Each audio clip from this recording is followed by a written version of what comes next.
3 million years from Earth, the Red Dwarf podcast, Thanks for the Memory. Its crew, Blake Braswell, a USA native, and Lee Malaby, his English co-host. Additional. It's a month and a half since Christmas, and it's brutally cold outside. I should run to the shop for food, but I don't want to go outside. I've decided to survive on chocolate and stale caramel.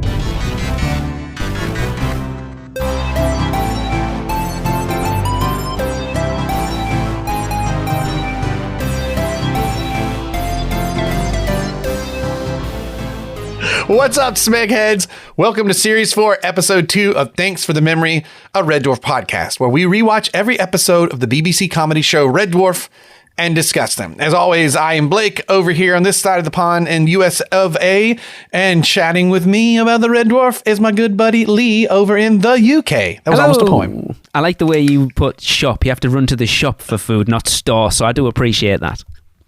Oh, did you like that? Yes. Yeah, I was trying not to write. Yeah, gotta go run it. So gotta run to the shop. Yes, I did appreciate that. I do realize now I'm having too many of my intros about my bad food situations. I did pull a very. If you guys are not new to the show, this won't be a surprise. If you are, we go off topic. Oh yes, I pulled a very Dave Lister dinner last night. My wife and kid went to go visit some family out of town, and I'm staying home holding down the fort, and I'm coming home from work. I'm like, hey man, it's just me. And I stopped we just moved, and I stopped to try out a new place that supposed to make really good sandwiches. I'm like, what is this version? They're like, oh, you get this. It puts spicy pepperoni on the top. Ooh. They toast the sandwich. It's like an Italian. And then there's pepperoncini and cherry peppers in to make it hot. I'm like, yes, do that. And then like I'm looking around going, I wish I had a side. And I'm like, is that a bag of horseradish potato chips you guys have? I was like, I want one of those too.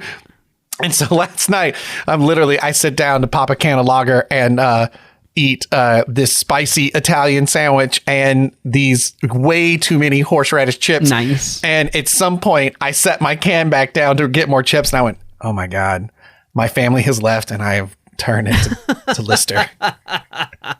Brilliant. I might as well have been sprinkling extra chili flakes on the horseradish chips. Perfect. Hey, when you're on your own, all bets are off. Amen. It's usually pizza in our house when I'm on my own. To be fair, I went back to the pizza place that we had gone to as a family the day before because I noticed how good their sandwiches looked. So fair enough. All right, let's get on with this. So the episode we are going to be talking about today is the second episode of Series 4, and it is episode 2, D.N.A, which originally aired in the UK on February 21st, 1991. The synopsis for this episode is the Red Dwarf crew investigate an alien spaceship. Interesting that it is an alien spaceship. We don't get aliens, but it is an alien spaceship that is drifting in deep space, where they discover a DNA modifier, a genetic altering machine that alters all organic life, but all havoc breaks loose, of course, when Lister gets turned into a chicken, a hamster, and Crichton becomes a human male, and they create a curry monster from Lister's curry. I mean, wow. Look, that's 2 episodes in a row where hamsters are mentioned. You got Hammy the hamster mentioned in the Tales from the Riverbank conversation from the previous episode, and we have another hamster here. And I didn't realize that until you were just reading that. Yeah. This is a weird episode. So again, it goes off there. I've said for pretty much the first 3 series, the formula fell into double episodes. So one episode would be a huge sci-fi concept, and the next episode would be like a Marooned or like a Thanks for the Memory, kind of like a small, focused on the sort of emotions and stuff of the crew. This is the first time that I would say so far that we haven't done that, and we've gone with 2 big, huge sci-fi concepts. Yeah, back to back. 2 big sci-fi concepts. I think we'll get more sci-fi concepts as we go. Some will be bigger and some will be smaller. These 2 episodes very interchangeable. And again, we've talked about this show is not written in such a way that it's one to the next, except for I think, the me squared that followed whichever episode was prior that created 2 Rimmers. Yes. So there's very little of that happens. So it's not that storyline wise or anything. It just I don't know. I think as we move along, I think it'll be interesting. Maybe we'll do that after we do episode 6. Go, how would you have ordered this season? Interesting, yeah. Because it's kind of like a good album. You know, I love the songs could be in any order, but you know, I miss the days of just buying a whole album and listening to it through once because you had to, because it was on a tape or whatever. Yeah. Or, you know, and feeling like the vibe they put, you know, here's an up-tempo song, then this one's kind of a couple of ballads, and this is, you know what I mean? Yeah. And I feel like you know, again, they weren't thinking we'd be streaming this in 2025. I don't want to think about how many years that's been since this aired, but it's interesting. And you said something that struck me. Did they just call it UFO? Did they say it was an alien spaceship? Did they ever give a nod to this was a thing made by humans? I don't know. Dang it. Now I need to watch it again. Because it's in Red Dwarf, that's one of the rules. There are no aliens. They didn't want to Star Trek it, but they did want stuff like creatures, like the Gelfs, that everything would be created by people. But I think that still fits with this episode. The ship might be alien, but there are no aliens on board, and the thing they create is man-made. Right, it's all man-made. Yeah, so it still fits into that. Another one of these things that's the future. Because even Crichton, even though he's millions of years old, his knowledge of what was coming is stopped. Whenever his ship crashed, the Nova 5. So this feels like another one of those future tech things that they have just not encountered yet. Yeah. I was going to say, which is a way to re-scramble your DNA. I don't know if DNA works that way. The way that this machine works makes me laugh, but I appreciate what they were going for here. I think it is strange you kind of said it there about the order of the episodes. It's strange that they've done these two episodes back to back because they do feel very similar. Even though the concept of it's slightly different, the two episodes where they're kind of the same. Like, how many times have we talked about episodes on here? Because, again, pulling the curtain back, we'll normally record 2 episodes at a time. And we'll stumble over, oh, hang on, was that this episode or was that the next one?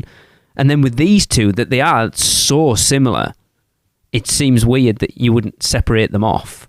The core of it in the previous episode with Camille even says, I'm sorry to all of you, but really mostly Crichton, because these emotions are new to you and this is affecting you more than it's affecting the rest of the guys.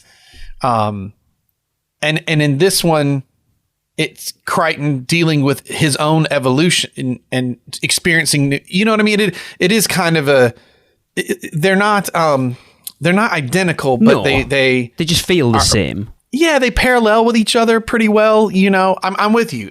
So as we get into the next episodes, I'll be curious to see, like, I have a feeling we would shuffle these around just a little bit. Yeah, I would definitely say for these two, just to put something else in the middle of it, just to separate them off a little bit.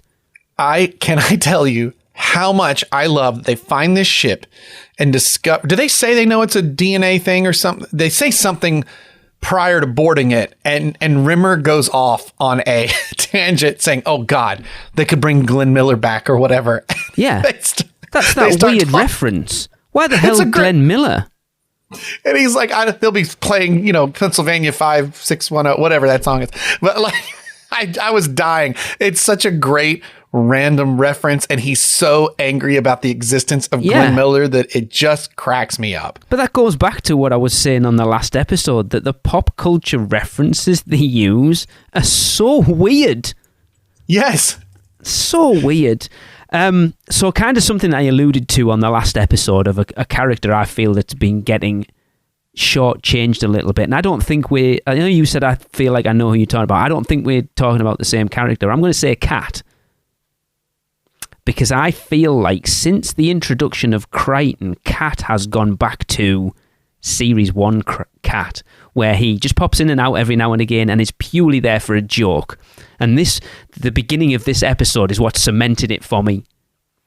That they're all in the control room or whatever it is, trying to lock the ship onto the alien spacecraft, and he comes in and plugs his hairdryer in. And like it shuts all the systems off. And he's literally just there as a joke And it feels like, because even in the last episode, he wasn't in it much.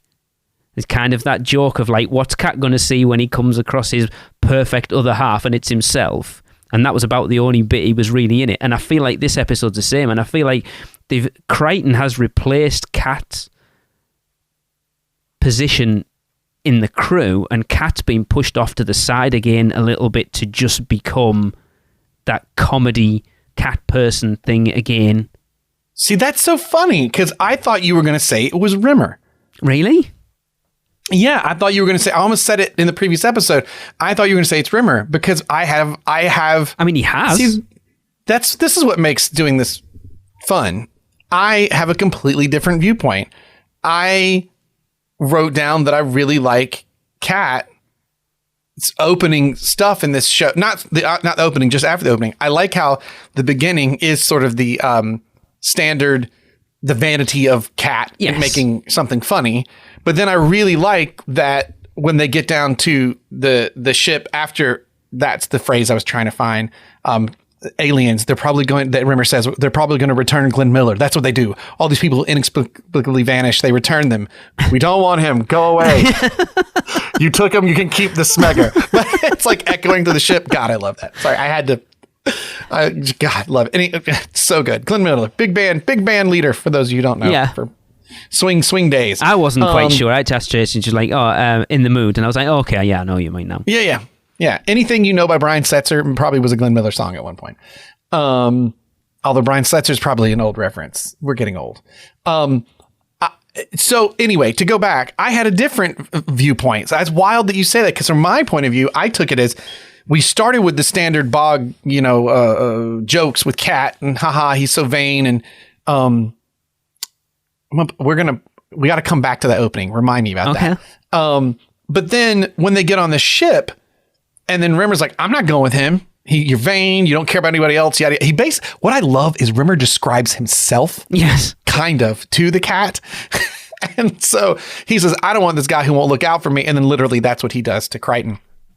But see, the reason I say I have a different viewpoint is I felt like Cat, then he's like kind of insulted and tries to be part of the crew in the next bit, where he's like, I got you, buddy. Let me try to fix this. And of course he does everything that screws up Lister, but like, I never saw it that way. But he's being like, and of course he's not gonna be good at being part of the crew. So that's funny. I mean, I am not invalidating your viewpoint at all. I totally see why you're saying that. And it's funny. I wrote a note down going, I like when Cat is really part of the crew, even though he's screwing it up, trying to be one of them. So that's funny. It's interesting that it just popped into my head there. We talked about that first series of being like, it was the three. It was Holly, Rimmer, and Lister. And then we always felt like they wanted to bring somebody else in just to add something in. And then they did. They introduced Cat, but then couldn't find his place in there. And then they introduced Crichton. And like you said, they've got a wealth of assets now, and they're not quite sure how to spread everyone out. But then you look at it for the main part, it's like Holly's become kind of a distant thing. Cat's still on the outside for me, and it's still become the core three of Rimmer, Lister, and Crichton now. It's strange how they've always strived to have extra people in, but then the core of it always seems to be surrounded like three people.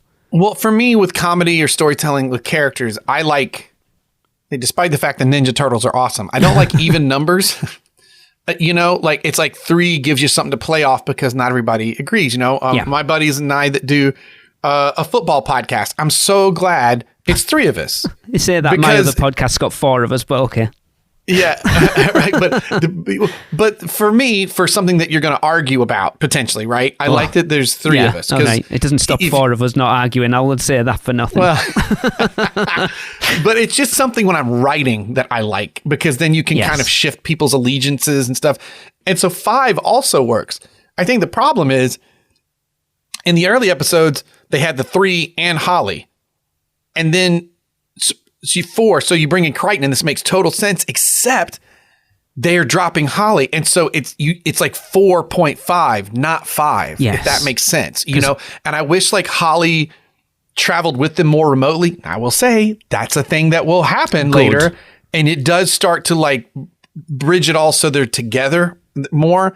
It's so that, if they're out doing something or they're out somewhere, Holly's with them. And even when it's just simple stuff like when they're all in the DNA room toward the end of the episode and Holly's part of that conversation, there's I don't know, it keeps it moving. I'm not saying that's like a hysterical moment or anything, but I feel like that's part of the problem is they set up themselves to have the 5s, but they really do 4. Because they've established that Holly can go along with them back in, Better Than Life when he was on Lister's Watch? On the Watch. And then in Backwards when he's on like the central panel in Crichton. So it's not something, if it happened, it wouldn't come out of nowhere because they've already established that she can. Exactly. So but there's something, I'm with you. Like they're not quite using the pieces they all have on the board just yet. And maybe that's because they're still getting used to having 5. It's like, how can we, we've said that through each series, they've had growing pains of trying to figure out how to use people in certain circumstances. And maybe that's where we're at now. We're still trying to figure out how to get the best out of 5 characters at once. Well, and while I love that there are these short series, especially from an American point of view, it's worth used to 22 episodes. Yeah. But the downside is, if you did have even a 12 episode series, if we were on series 3, they would have had so many more episodes to get that vibe, But hey, I always say from a creative side, leave them wanting more. It would be worse. Yeah. It'd be worse if it just, well, it's like Ricky Gervais's mantra has always been he only does 6 episodes as a rule because he wants to go out on a high and not let it run down and become those 5, 6, 7, 8 season TV comedy shows where by the end of it, they're crap.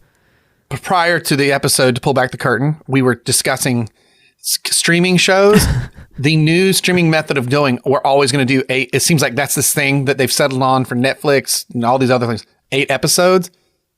I feel like a lot of them would be served to be 6 episodes and trim some stuff down. But then the one we talked substantially about was actually 10 episodes.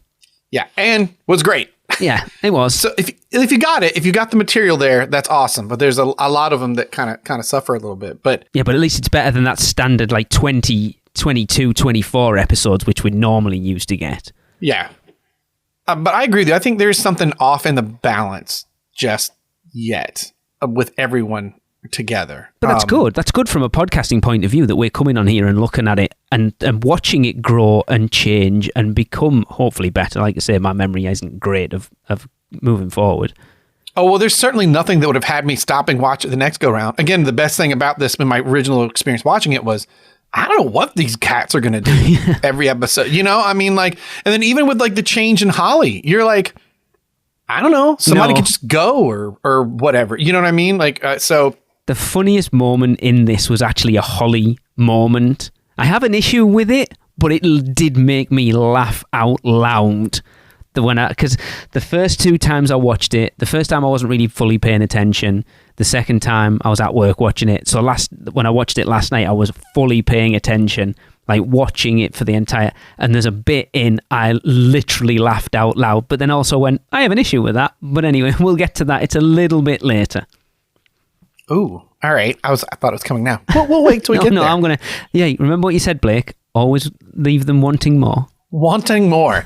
Well, I know the crew was wanting more because they wanted to actually make this crazy D.N.A. spaceship, and instead, I did see they had a very hard budget problem, and they almost didn't do the scenes on the spaceship. Okay.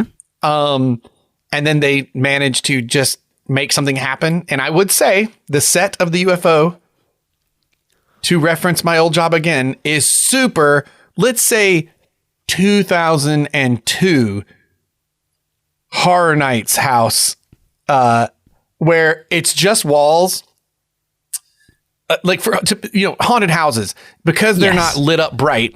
You can get away with a lot of things. Yeah. And you can go nuts, and right now, to reference my old workplace with the Horror Night stuff, you sometimes why spend all this detail? But actually there's this whole other side thing of letting people come during the day and take tours and stuff. We've done cool to have all that horror tour before. Yeah. But there always is a house where you're like, well, we just don't quite have enough to yada yada or whatever. anywhere you're working, where I was at prior doing haunted houses just now, but like these walls, spray them so there's a slightly different color that fades to the top, and just spray some foam to make it look like a couple of tendrils or paint those a slightly different color. Done. Like, it's such the set of it when they're going through the hallways of it's such a like haunted house thing. It's like a regional haunted house. I may need to go even earlier than Horror Nights. Hey, look, to even reference Horror Nights from this year, the Insidious house was apparently the best house they've done in years, and it was 90% black curtains. Yeah, again, so that's one of those that the house is like killer. It's so scary. But if you went in the day and cut the lights on, you're like, oh, it's not a lot to look at. Well, that's kind of what this set reminds me of. That's how I should phrase this. It's not that it looks janky like a haunted house looks janky. It's that you're seeing it in the light you're not supposed to. You know what I mean? Yeah. Like that's the thing. Because you can do like an all black curtain house that people think is super scary if it's done the correct way. And this is just, it makes me laugh. And, it probably doesn't help. They didn't think I'd be sitting with a 65-inch screen TV when they made these. Upscaled 4K. Yeah, exactly. Yeah. And it just, I love it. I love the homemadeness of it all. But, also that's the difference in this season is prior really went all out on the sets, and like a normal sitcom, these are the sets you keep seeing over and over. Yeah, we said that there was the bunk, there was maybe you would get the like disco area, you'd get maybe the captain's room, and then like that weird gantry corridor thing that kept popping up all the time. But now you're doing huge locations, at least on 2 episodes back to back. And so, you're going to have to, you're not getting a ton of extra money to do all this. Yeah, I mean, 90% of this episode takes place on that alien ship, doesn't it? Yeah. Absolutely. And the Camille one, there's a couple of locations that are different on there prior. So, they're traveling out a bit more. Things are more expensive, but I do like the swings they're taking. And speaking of swings, I feel like this is a big one to have Crichton step into a D.N.A. machine and come out as Robert Llewellyn, just performing with zero makeup. And it was brilliant. It was weird how different he looks. So it shows you referenced it on the last episode of like he'd obviously got the makeup on and stood in front of a mirror and worked out what the best facial expressions for certain things are that work in the makeup. And he did a lot of those without the makeup on, and it looked weird. Yes, but you're like, if that's how he felt trying to move them, I love that he kept that. I love that he basically decided to keep the movement, which I bet at this point would be hard to separate anyway, but to keep the movement so strong, even the funny laughing that he does when he just opens his mouth. Like, but do it in human form would be funny, and it friggin' is. It looks like a robot that became a human that has no clue what it looks like. It's like when it does did you hear about the mechanoid peeping Tom? Yeah. Yeah. Telling just terrible jokes. He's so great. I'm human. Like, God, it's just friggin' delightful. He's so great in this episode. I love when you can, it's a very British, like, thing, kind of humor, I feel like. And it's like something that would have been written by Douglas Adams in The Hitchhiker's Guide to the Galaxy. But my laugh out loud line is happening here, where he's back at sick bay and they're trying to examine him, and Lister comes in with his breakfast and he's boiled chicken ovulations. Delicious. But he might be human, but he still talks like an android. And you're like, don't phrase it like that. You make me not want to eat eggs ever again. Like, it's so great. That delicious. It's just the way he says it. Oh God, so great. Oh my God, your Crichton is so good. Just, oh my God. It's almost one of those things that I have this memory seeing this young, and being annoyed because I don't want to see his human. I want to see him be Crichton. Yes. But now it's, I think, so good to see what he's doing underneath. And I think that's what's missing from the previous season is I think the way they make the suit or the face is different. And obviously, right, it changes, right? You made it one way, and then when you come back, you're like, hey, we heard what you complained about, and we made some tweaks so you can move a little different, right? So I think part of the reason he does a lot more, one, he has more to do than he did in series 3, but also probably how that thing is made. Yes. It moves different now. Yeah. They're just getting better at it, you know? And just to see how cartoonish he has to be under the makeup. That's true. Yeah. Overemphasize. Yeah. All the movements. It's funny because you mentioned that as like in the trivia, it's saying that he took his young relatives they invited them along to watch the filming of the episode, but they were totally unimpressed because the story meant obviously he spent most of it without the Crichton outfit on. They were just like, it's just boring Uncle Rob. Yeah, who cares? Lame. I wanted to see something neat. So this whole section, this is the best section in the whole episode when he's asking him and Lister kind of talking about my recharging socket. I keep putting it in, but it just keeps falling out, and like Lister's looking. But there's two bits specifically. But one of them, he says, I want to talk to you about something that I know you humans don't like talking to. And he's like, my penis. And this smirk happens across Lister's, and I felt like that smirk was a genuine laugh that he was like really struggling to hold back, because it just didn't look like someone acting smiling. It felt like you're about to lose it. Abso-friggin-lutely. I wrote that down. Lister's face when asked to talk about Crichton's penis is amazing because it feels so real. And interesting, according to the trivia, Lister's reaction to Crichton's double Polaroid, which I love that, and I love that they use it multiple times. A double Polaroid, God, such a great... That it wasn't actually planned, and that Craig Charles had no idea he was seeing the actual real thing. So the picture, the Polaroid, was of what it was supposed to be of. And him like putting it together, like him like, like his face putting those Polaroids together. I also love that in 2140 or whenever the Red Dwarf was supposed to have launched, Polaroids are still like totally a thing. Yes, I put that down in my notes. Yep. It's one of the... So this was a choice? The last chicken in the shop look? The last chicken in the shop look. Oh my God, that whole sequence is amazing. It really is. You've gone into complete a snicker mode or whatever. Yes. What does he say about him?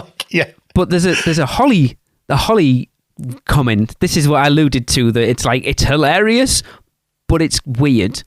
So when Lister comes in, he says to Holly, "How is he?" And she says, "Oh, I don't know, he's just like a normal 30-year-old man." And then pulls this weird like face of like, at least I think so. Because obviously she's seen him naked. Oh, right? Yes. And it's the face she pulls is hilarious. But hang on. This is Holly, not Hilly. It's Holly with Hilly's face. So why would he react to that way? As if he's never seen? No, that he was interested in a man's naked body, because that's how she reacts. Like, it's, I've seen a man's naked body. See, I took it looks normal to me. At least I think so. As if like everything she had seen had been in a textbook. And when any human is naked, she just like cuts off her I camera. saw it as her kind of like, I saw a penis, and it was, like, at least I think so. Interesting. Which I was like, but it's still supposed to be Holly. It's still supposed to be Norman Lovett, but with Hetty Haridge's face. So I always took it as, Holly was always a bit cracked. So when he could be. Holly is Hilly, he literally takes on a whole new personality as well. It's like Rimmer when he gets his hair done. I'm beginning to look like one of those Hell's Angels, and he gets a bit with the hips when he's got the beehive hairdo. Maybe that's what's happening. He's embodying the female part of himself a little too much. But it made me laugh so much. Oh, I love, is that normal? I wrote that, is that normal? What, taking photographs of it and showing it to your mates?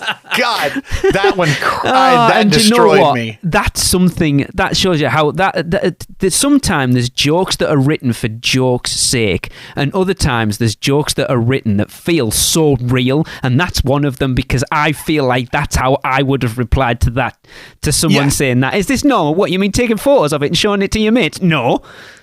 It's we're going to do a scene where Crichton's a human now and he needs to talk about his penis. This is going to be funny. It's going to be funny. Just that alone. Yeah.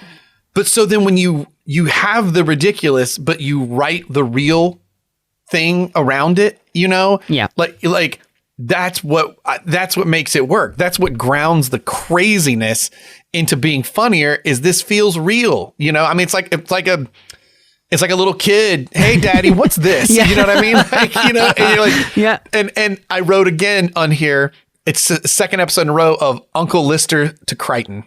Like, he's such a sweet, like, big brother or like a young uncle to Crichton, and he's even more so in this episode because he's really worried about him and trying to take care of him and stuff. And I just love that in Crichton's brain, this is the height of perfection, is to his thoughts are becoming a human, and it's Robert Llewellyn just being ridiculous. And it's funny. Perfect. There's a Rimmer joke later on that goes off the back of that one. It's like they're talking about him, the fact that he's human and he's reached the pinnacle of thing, and Lister says something along the lines of, "It's funny that he thinks like humans are the pinnacle of like everything," and Rimmer says, "Don't knock it till you've tried it, Lister." Tried it, yeah. Yes. And I was going to say, because it is a Crichton heavy episode, not everybody gets a ton of stuff, but they do. That's like, they make the most of that is such a series one Rimmer comment. Brilliant. Like, it's so good. Yeah. Just try it sometime. I do love that, when we do, or I don't know, when we do the next 3 series complete, 4, 5, 6, are we going to go back and do what we did after we did our first 3 series and sort of re-rank, or not re-rank, but like discuss the trilogy of series as we were? I know we talked about changing our ranking each series. Okay, but we want to do that bonus everything. Okay. But it could be fun, because I do feel like at least we may feel differently as we go past series 6. Yes. These definitely feel like two trilogies, for lack of a better, as we go. And I will say, like, Rimmer gets less time right now, and I don't have a great memory of all the specifics of the following episodes.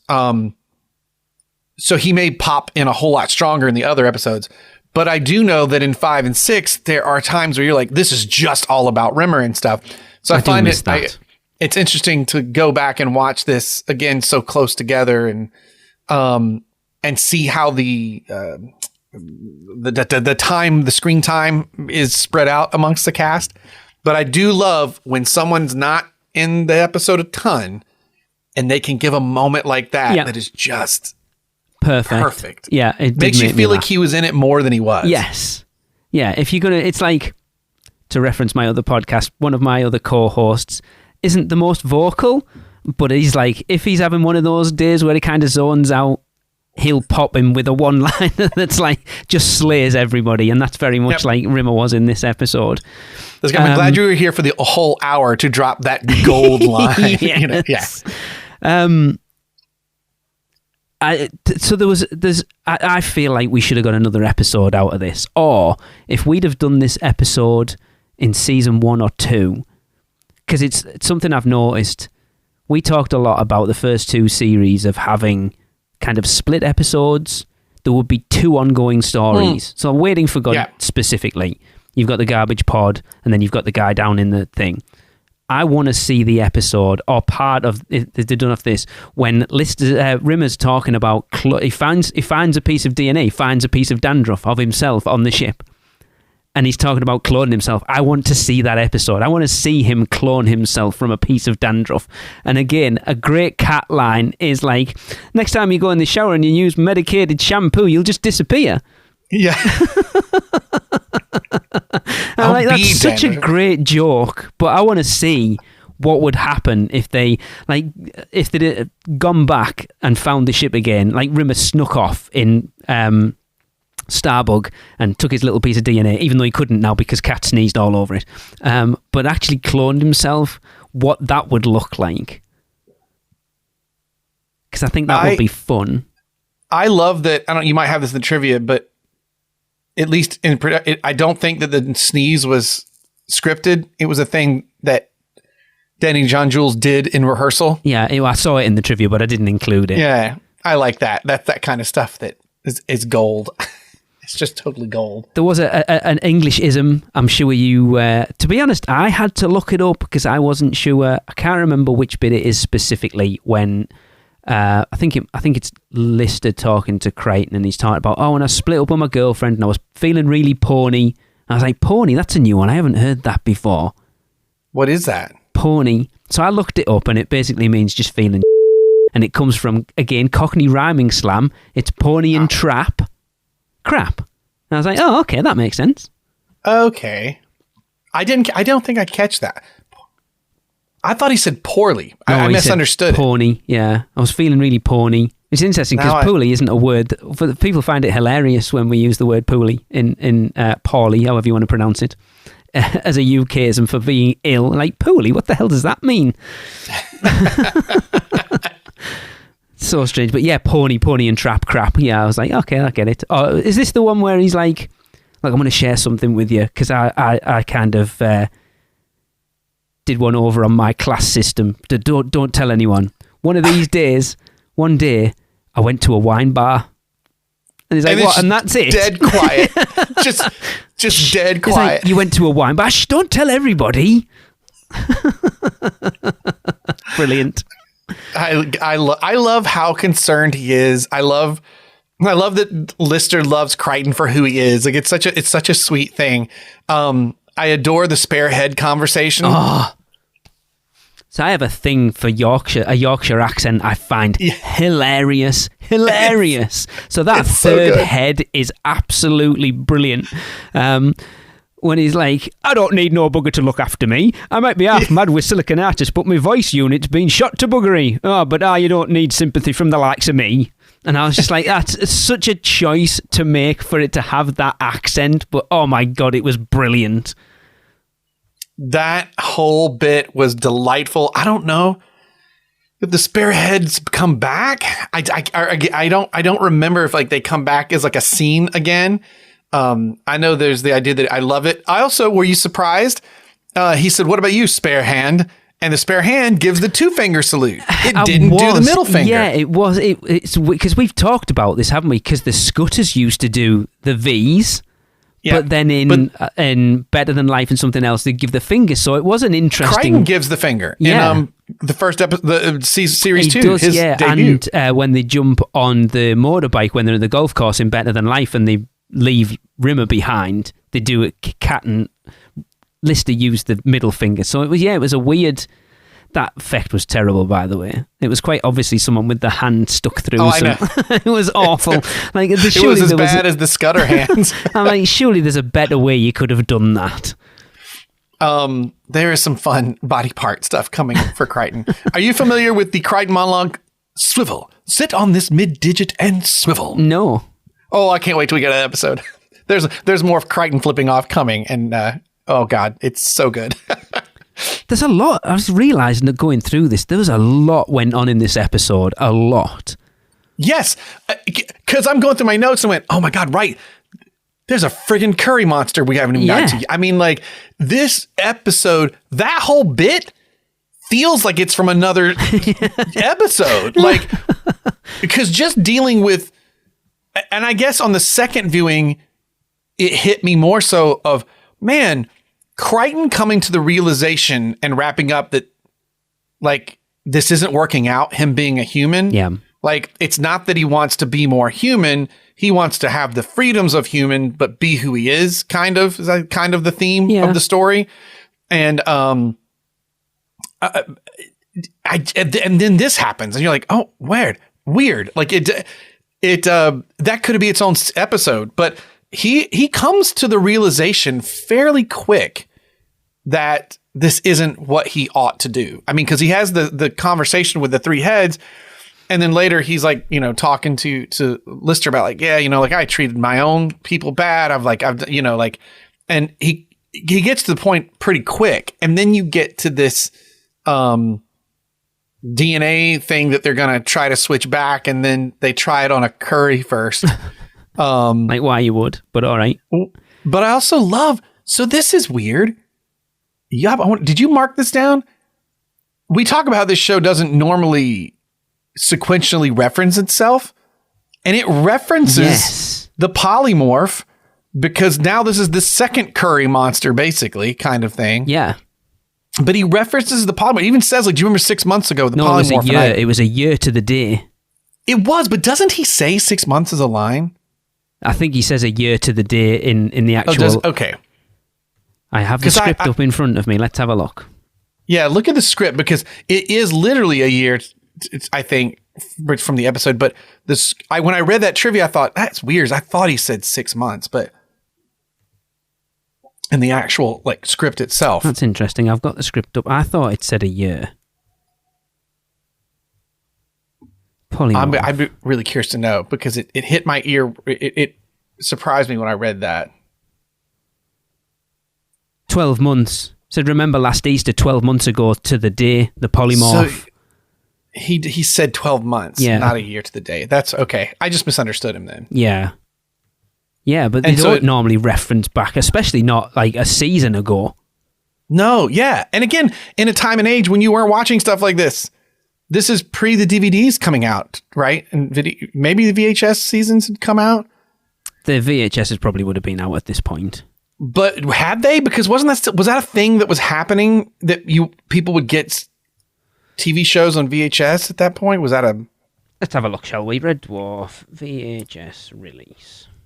Because I did find it odd that they went back and referenced like, hey, I hope you've been watching. I mean, again, it's the kind of line that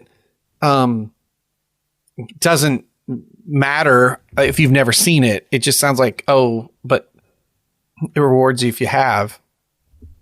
But I was curious when their release dates were for the episodes on VHS or for home release.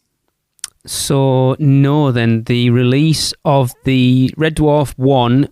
Bite 1, which was the end, which featured the end, Future Echoes and Balance of Power, came out on the 5th of April 1993. So no. Yeah. So yeah, see, that hadn't even happened yet. It just was interesting. It caught me when they said it, the way it referenced back. Yeah. It's interesting because then there's a load of lines, isn't it? They rip a few lines off where it says, how can the same smeg happen to the same guy twice, which is a Die Hard 2 reference. Yeah, I love that. Well, but hey, why not just do Die Hard 2 when you can also do RoboCop? Oh, yes, which anyone who knows me knows it is my second favourite film of all time. It was my first film.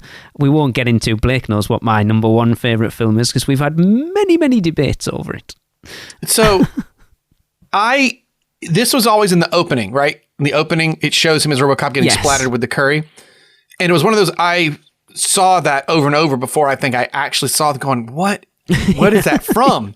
And I'm realizing I forgot that it was from this episode I had seen because it almost feels like it's not part of the story. Because there's so much happens in this episode. And then the idea that Lister's like, okay, I know how we can beat the curry monster, make me into a superhuman. Yes. And I get the parallel that like, well, I see at first when I hear that, here's what my writer brain says. Okay, he was just telling Crichton about like, hey, like we all want to grow, but don't forget who you are, kind of sort of thing, right? And so that's Crichton's story that he goes through. So then I feel like to really finish this through line out, if the way to win, there's no other way to do this. Which one? I think you need more than one hallway chase to really justify this because they only run for like 30 seconds. It's like the only way we can beat this thing is give me, make me a super human. Yeah, right. A human plus, I think he says. Make me super human plus. Oh yeah, superhuman plus. So to really finish the story, you feel like you'd make him superhuman plus. He would win the day. And then not want to change back. Okay. You know what I mean? And it would have to be Crichton that's like, hey, remember what you told? It feels like that's what's being set up, right? Like that would be to complete the thing, and you have the moment of like, the student has become the teacher. Okay, you're right. Like let's do this. But instead, they go with the gag of we're going to do the Superhuman Plus, and of course it's a mistake, and he comes out to be like 1.5 feet tall. And then the argument is he's still only using the bazookoid anyway. Right. And he just, right. So to be honest, and he throws him a normal sized can and does a Jaws reference. Yes, so now we've gone from aliens to Jaws in its mouth. But could you not have been like running away and then you run into a can of lagers and then like you throw one at it and like it still does the same, like, oh, of course, the only thing that hurt a curry, lager. Like you didn't need to do the superhuman thing because you could have done that. Yeah. And still shot. I mean, you still could have. We're gonna need a bigger lager. You know what I mean? That would have been funny. Yeah, because it doesn't. It plays no. It's literally just when we want to put Craig Charles in the RoboCop suit, basically. Exactly. And at that point, I'm like, well, sorry to nitpick this, guys, from 1991, but why is he Superhuman Plus? He doesn't look Superhuman Plus to me. What he looks like is Robo Plus. Like it looks like you gave him an Iron Man suit. But then you know what I mean? Yeah, but you've also got to remember that it was Holly and them messing around with the DNA thing. That yes, she said she knew what she was doing, but did she? But he made like mechanical parts and stuff. Like to me, it feels like if you're gonna be Superhuman Plus, you would have made like Superman. He'd be like, I don't know. You would get some bodybuilder that like up close you would just show Craig Charles' face like this, and then far away he's like That's what it feels. It feels odd to be like, go, because Crichton even says the DNA machine early on can't mess with me. I'm not organic. And then he's like, oh wait, I do have organic material in my brain, which is weird. I think that's the first time we've had that referenced. Yeah, I feel like that might be something from the book, that the nod that like the human brain is still such a really advanced computer that to make an AI you would have to use whether it's cloned, organic or something. That was what my sci-fi brain said. But you know what I mean? It's just weird. Like we're going to do a DNA thing. Now you're RoboCop.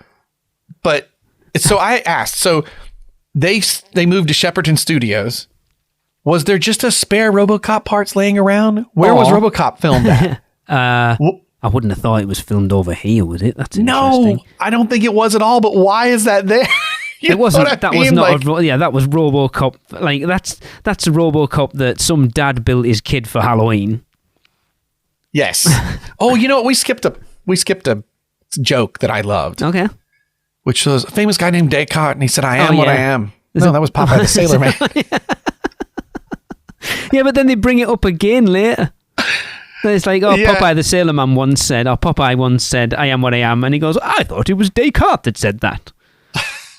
So did I. Yeah, there's a lot of callbacks to stuff in from previous episodes and the same episode, which they don't do a lot, or they haven't done a lot previously. Well, no. So this episode, I'm glad I pulled the Wikipedia up. It references at the beginning Bride of Frankenstein because of Cat's hair. It talks about his hair. Yep. We reference Glenn Miller. We got Popeye the Sailor Man, Descartes. We turn him into a version of RoboCop. Yep. Jaws. And then we do a joke that is a reference to Die Hard. Yep. We reference the Shami Kebab from Polymorph. And then, as you said, Jaws. Yep. That's a lot in this episode. And they homage a lot of stuff over the course, but to like out and out reference stuff in this, I think. Kind of like that Die Hard line is a line straight from what's that face for? So I usually stay away from Wikipedias and things because I just want to talk about these fresh, right? Yeah. But I pulled up this one. I forget why I did. Oh, it was something in the production. Oh, I know. I pulled this up while we were chatting because I wanted to see like if there was some like one of the crew worked on the film RoboCop or whatever, had the molds to the suit and was able to make. I was looking for something like that. I didn't find that. But you know, I did find. D.N.A. was first broadcast on the British television BBC channel BBC 2 on the 21st of February 1991 in the 9 p.m. evening time slot. Yep. Although it was intended to be broadcast 5th in the series run, as seen in the repeat showings in 92 and 94. The change in scheduling was affected by the Gulf War hostilities that had broken out, which meant that Dimension Jump originally the series opener and Meltdown were held back. Wow. Damn. We were onto something. That it feels weird to have these 2 episodes back to back. I feel like Indiana Jones. We discovered something live while recording. I love this. Interesting that they've never changed it though, because if that's how, like, if you go and watch them on streaming, they're still in this order. So do you think that they just made the choice? Because some people do this different. You're like, we're going to do this in production. We're going to do this in the order it aired, because it doesn't matter, because they don't reference each other. Yeah, I guess. But now this makes sense. Okay, so the Gulf War had broken out, so I understand why Meltdown were held back. Dimension Jump. I have to read the synopsis to remember. Yeah, I can't. So now that makes sense. That makes sense why it feels weird to do 2 Crichton stories back to back that minimize some of the characters. Meant to be. Okay. Yeah. So Dimension Jump was the season opener. I can't wait till we get to that now. You know what's crazy? Are Dimension Jump and Meltdown now 5 and 6? I think they might be. Or something like that. They might be the far later ones. Yeah, I can't remember. But yeah, that's weird. That is wild. They were considered, So the episode was considered to be one of the better episodes from the 4th series, but it did receive some criticism for moving the humor away from the characters and into situation-based comedy. I find that odd because Crichton's character is so strong in this. That is an odd criticism to me. I mean, I get what it's saying. Like, it's a curry monster and we're going to do, but like, I still think it's pretty character heavy there. But isn't that wild? Well, now this makes me want to go back and look at some of the other series on, Wikipedia obviously is not, no, you got to check your sightings and everything. But this does have a citing to and why it was because of the Gulf War that they moved, and I get it, because one of those is about a war, so they moved it around. Strange how it's not in the trivia, though. You would have thought, I know that's IMDb, it's again not exactly the most reliable source, but it's interesting now that's not in the, but it makes sense. Yeah, that's wild. See, I wish I didn't know. I wish we'd found, I appreciate you looking for it, Blake, but I wish we'd found out this after finishing the series, because we're going to watch those 2 episodes differently now. Oh, yeah. Well, I mean, this makes so much sense now. Yeah, because absolutely. it does feel weird that you would have shuffled. I'm like, why not shuffle it around to like, it's like we talked about series 3. Like, it is weird to start with Crichton so strong, but not really explain anything about him. Is the only weird thing. But it's still, it's an adventure with Rimmer and Crichton, and then Lister and the cat, and then they come together. It's very shared. And then the next episode being Marooned is our very small, so that feels like a great 1-2 punch to be like, here's how things have changed, here's how things are still the same. Yeah, you know what I mean? And so this makes so much more sense and makes me... It'll be interesting to watch those 2 episodes then to see if that falls into that formula of big sci-fi concept, small little character focused thing. Because of the 2 titles, I think they're both fairly big concepts. But well, so you can have a side. So, like, Thanks for the Memory was the one that I kind of alluded to before. It's a big sci-fi concept, but it's still a character-driven episode. Is more what I'm getting at. It'll be interesting to see whether these 2. So maybe that what I said earlier isn't going to turn out to be, or is still not true because of the episode, because the order we're going to be watching them in, but the order that they should have been in might make that statement still true. And this might make sense now to some of the stuff we saw in the trivia about, I don't know if you put it in here, but how they were running out of money and the alien UFO ship almost didn't happen because they were like, what are we going to do? It's weird how they say they were running out of money, because if you watch some, I've written down, so when they go in that room and they lock the door while they're messing around with the thing, with the curry monster's trying to get through the door, and Lister picks up the bazookoid and goes to blow the door lock out so it's locked. There's a big slow motion shot of him shooting the lock and it blowing up. And it's like, they really wanted to make sure they got their money's worth out of that little explosive device on the door lock, so they did a whole slow-mo thing. It's like the bit with the curry, when they turn the curry into the curry monster, and it's like this slow-mo bubbling chicken, like mutton curry thing, which mutton curry's not a thing, by the way. Lamb curry, yes. Mutton, okay. That was a strange thing, but yeah, this like bubbling curry that they did in slow motion. It's like, we've only got one curry, guys. We have to make sure this shot counts. Make it work. Well, and this makes sense because I had cracked the joke about how the set looked, and it's so I knew I'd seen this somewhere, but this was the tail end of production and finances running low. The D.N.A. ship set was rushed and was not as had been expected. However, the grungy looking corridors and rooms were better than nothing, which may have been the case. So I had seen that bit of trivia and I just thought it meant tail end production of the episode, but it makes more sense if it was one of the later ones filmed, because I think when you get to Dimension Jump and Meltdown, you will see, they spent a lot of money. Okay, that's interesting. Yeah, it is going to be interesting then. So we're supposed to assume that these 2 episodes were supposed to be the last 2 episodes of the series? My guess is, it said the 5th, but I would probably guess that they just, wherever they landed, they didn't go next to each other. Right. You know what I mean? Yeah, which we've said probably would have made more sense. Oh, man. All right. Look at us doing some proper Red Dwarf. Yeah. That's it. You say us. It's Blake. We're okay. And it's Wikipedia. Yes, Google is our friend. Other search providers are available. Actually, I don't even know if there is any anymore, is there? Is Bing still a thing? DuckDuckGo, Bing's a thing. Duck, whatever. Wasn't that one of them? I have no idea anymore. I just use the one I probably shouldn't. Yeah. It's what's the default? Yeah, that's what's mostly getting Google's used. the one. We shouldn't support Google anymore. But anyway, I'm not a liberal, so I'm going to leave it off there. Who should you support? That's the problem. Well, yeah, that's true.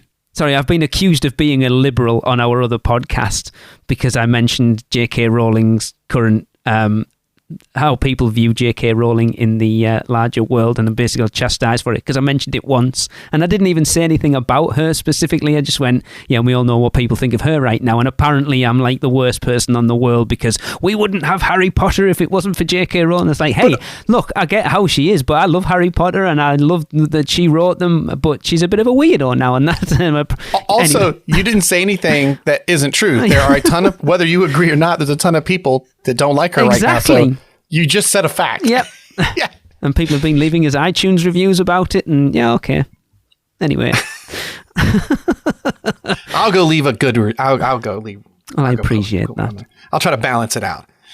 Now I feel like a jerk. I hadn't done that earlier, to be honest. Like, to be honest, I always ask other people to do it, and I never get round to doing it myself, but I should. The RoboCop thing, not to harp on this, is weird to me because I couldn't put my finger on it, but now that we've talked about it, it's just so unnecessary. Yes. You could have gotten to what they were doing. I also didn't like it's a log. I didn't like the little voice. Yeah, it was weird. It's like they literally could have just had them running away and knock a can of lager over. It would have served the same purpose. And when you've already said that they were running out of budget, then why push the budget for something that you don't need? Right. Why are you doing this? There's got to be a story. There has to be a story about one of the guys was making a RoboCop, and it does, because it doesn't fit him. If you notice, his nose is being pushed up by it. All right. Instead, because it's supposed to like go over the nose, yeah. But instead, if you look at it, Craig Charles looks like he's doing the piggy nose. And the thing as well is it's like end of RoboCop because the helmet's got like the scar down the side of it. Yeah. And it's not like pristine RoboCop. It is odd. And then he's just carrying around the bazooka. So like you said, you could have just... Him being that doesn't make any difference to how the story unfolds at all. It's noon my time. All I want is a lager and some curry now. We're supposed to get snow coming in at 3 p.m., like a bad snowstorm. No, that's tomorrow. It's coming in, tomorrow is the snowstorm. So tonight... I was going to go out and be a good guy after we get off the pod and go grocery shopping. I know. And continue to unpack here at our house. but I think I'm going to see who's got Indian food nearby. Sounds good to me. And I think that's what's going to happen. Oh, I'm hungry now. Oh, man. What time is it your way? 6? It's 5. 5, right. 5 hours ahead. So it's about dinner time. Or tea time. To be Northern British, it's about tea time. Excellent. Oh, man. Look, when we had our revolution, our whole little spat with you guys in the 1770s, I really wish we kept tea time. We should not have thrown that away. When I was spent a month and a half over there, I delighted in the normalcy of tea time. But then tea time it's still that's an argument over here. Because we only call dinner time tea time in the north. The southerners still refer to it as dinner time. So if you're northern, it's talk about tangents, people.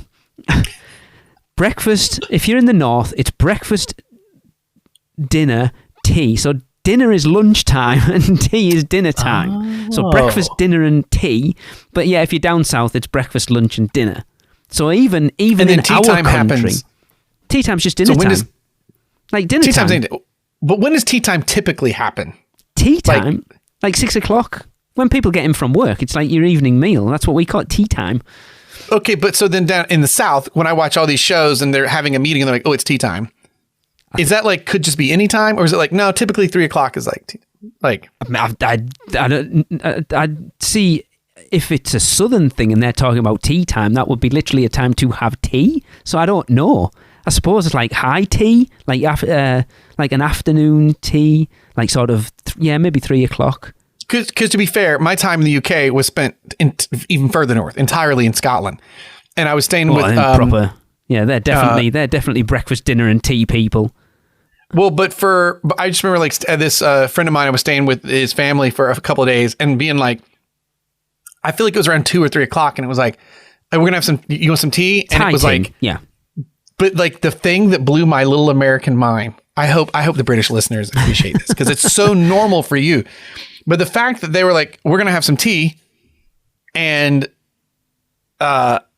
it came out with all the biscuits and digestive set up properly. And like, and I'm just saying, well, like in the States, if we were just going to do this, right, you just like get your tea, you open up your little bag of things and you dunk a few. But no, they like put them on the plate and like they had them. And I was just like, this is...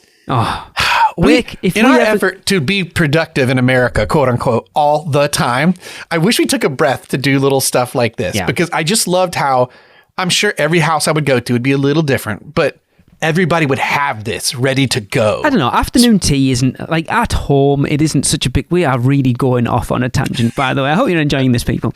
Afternoon part of our podcast was always a cultural exchange. Okay, absolutely. So afternoon tea is it? If you ever come over here and we get together when this Universal Park opens and when it starts over in the UK and you get hired back by Universal and we're a bit closer, we'll get you up here and we'll take you out for afternoon tea. So it's like small sandwiches. You can have it at any time, but generally it's supposed to be like 2:30, 3 o'clock. So some small sandwiches, like cheese or egg or tuna, small little triangular sandwiches about this big. And you get a scone with jam and cream, and then you'd argue over which way you're supposed to have it. You're supposed to put the cream on first or the jam on first. And then some crisps or chips, as you guys call them, and then a big slice of cake and tea in a teapot, all served. And it's like it is the most decadent thing. I think the only place I've known that does it in the US, and obviously my reference of the US is the Orlando area. And I think the Grand Floridian do an afternoon tea at Victoria and Albert's, I want to say, and that's probably high end. And you probably get barely anything, and it's probably like $100 a person, knowing that. But yeah, at home, an actual afternoon tea where it's brought out in a pot with biscuits and stuff generally doesn't happen anymore. I think people have been watching too much Downton Abbey. That's not a thing anymore. Like it might be just a couple of biscuits and a cup of tea at this point. I was with these lovely folks in Scotland and Glasgow, and like it's not like it was fancy, but it's just that like she had this like ready to go in a way that like if I knew you were coming to visit, I would prepare some things. But Tracy and Lee are coming over. Yes. But this felt like it's just normal. It was ready. Like if anyone showed up today, I got and that's I think what kind of struck me. I mean, we're probably terrible in the States of actually, like, you remember like this, God, we really tangented. I don't know how RoboCop led to this, but like when I was a kid, someone's at the door. And nowadays we're like, oh crap, someone's knocking. Yes. If I ignore them, do you think, do they know I'm here? Very much. Very much. So that's what struck me as I was like, oh, like hospitality wise, like it's so cool. She has this like little thing like ready to go for someone hanging out. And let me just tell you, those little chocolate biscuits, man, I can't have them here. I say I want tea time. If I go get those things, Lee, I'll just eat the whole. I can't. Blake, you are preaching to the choir. Biscuits that were like what we call biscuits are my biggest downfall. Like I can't just have. I'll be sat at work. You're getting a real deep dive into who we are as people right now, listeners. Here, right? So we have quality content. One of the drivers at work brings biscuits in, like packets and packets and packets of them, and I can't. If I go downstairs, I'm like, Lucy who sits next to me, be like, I'm a bit hungry, I'm going to go. And she'll come up with one. And she's like, you had a biscuit, have you? And she went, oh, yeah, I just got one though. I said, oh, that's all right. She's like, why, how many have you had? And I've had 10 already this morning. This is like 10 o'clock. I can't just have one. So, because I now have a kid, Where is this feel going? like I can finally get Oreos again. Because... if I, Oreos, right? Yes, I'm sorry, all our British listeners. Oreos are, they're the worst. No, they're not. Yeah, they are. No, you got to let them sit in milk until they're about to fall apart. That's when they're good. If I get those, I will eat. I could eat half the thing. So like I'm like, good, because now it's 3 of us having a little snack. Because Yes. and I was the same way with those biscuits. I was like, and she was being so nice. My Scottish host, you want another one? I'm like, I probably took way too many. And I wonder at what point she was like, I wonder how many biscuits this American will eat if I keep feeding it. Yeah, it's trying to find that point of like, I've had as many as I want without it coming across of you fat bastard. I had embarrassment like the week later when I had tea somewhere else along my travels and went, oh, this is what I should have had, like 1 or 2 of these. Like, she was like, this friggin' American has eaten me out of biscuits in my house. Anyway, shall we pull this back on topic? Oh my God, this is delightful. And I was like, I'm going to edit this out. No, I'm not. I'm going to leave it in. No, it stays. Hey, again, part of this is we should put that somewhere in our description, re-edit our description, a cultural exchange podcast about the Red Dwarf. Yes. So anyway, going back to the episode we have been talking about, that is D.N.A, Blake. What did you give it out of 10? Similar to the previous one, I gave it another strong 7, where like, really loved some strong character stuff getting set up. I mean, look, 10 out of 10 performance from Robert Llewellyn. Without a doubt, yeah. He was so good. One of those episodes, and we've had a few of these where like a character has had an ability to do a certain thing that is so good like that it actually lifts the overall episode, which is kind of okay up. Yeah. Yeah. So strong 7. I have enjoyed talking about this episode with you. We stayed much more on track for the episode than we did on the last one. The Crichton is amazing in it, but I think overall, and it's weird for me saying this because it had some of the best one-liners I think we've had so far, quite honestly. But I don't know. There was something about the episode didn't sit quite right with me, so I'm going to give it a 6. You double Polaroid. It feels so wrong to say that because there's so many good moments in it, but I don't know. There's just some weird things, I think where I set it was like a 6 for me, but Crichton's performance pulled it to a 7. Yeah. Do you know? That makes sense. I totally get what you're saying. Like, it is. Well, even this RoboCop thing in the end, it doesn't pay off. Like RoboCop, but we're going to do a Jaws thing with and it's funny because it's Lager, and that's the weakness of the Curry Monster. And that almost could have been the last half of an episode, like the Polymorph, to figure that out. But this Curry Monster attack happens and is so fast, you forget it's part of this episode. So here's something I've just looked up. Just out of curiosity, I went and looked up the release date for RoboCop 2. And RoboCop 2 came out in October 1990. So about 4 months prior to this episode coming out. I wonder if they were just like, what's in pop culture right now? RoboCop's big. We need to do something with RoboCop. All right, here we go. Well, and RoboCop 2 was definitely filmed in Houston, Texas, Los Angeles, and California. So I don't know where this suit was just laying around, but it had to be some effects guy or something on the crew made. It's so weird. It's like, oh, I made my kid this Halloween costume. Do you want to use it? Yeah. And they were like, oh, yeah, cool. Like, my kid was RoboCop for Halloween. That's awesome. What do you think of it? Oh, I wonder if we can get Craig Charles in that suit. Can we fit him into this? Yeah, that'll do.